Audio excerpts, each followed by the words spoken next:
অমলকান্তি আমার বন্ধু। স্কুলে আমরা একসঙ্গেই পড়তাম। রোজ দেরি করে ক্লাসে আসতো, পড়া পারত না। শব্দরূপ জিজ্ঞেস করলে এমন অবাক হয়ে জানলার দিকে তাকিয়ে থাকতো যে দেখে ভারী কষ্ট হতো আমাদের। আমরা কেউ মাস্টার হতে চেয়েছিলাম, কেউ ডাক্তার, কেউ উকিল। অমলকান্তি সেসব কিচ্ছু হতে চায়নি।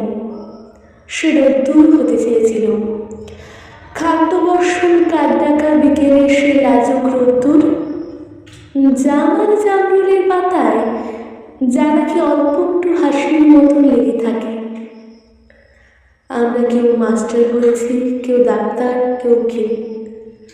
অমলকান্তি রোদ্দুর হতে পারেনি।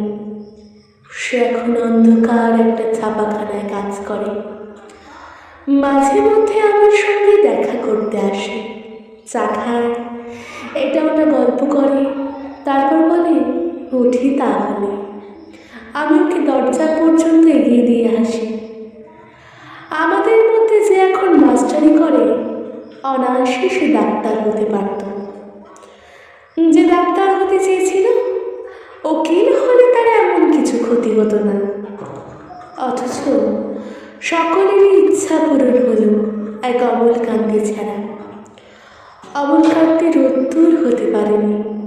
সেই অমলকান্তি রোদ্দুরের কথা ভাবতে ভাবতে ভাবতে ভাবতে যে একদিন রোদ্দুর হতে চেয়েছিল।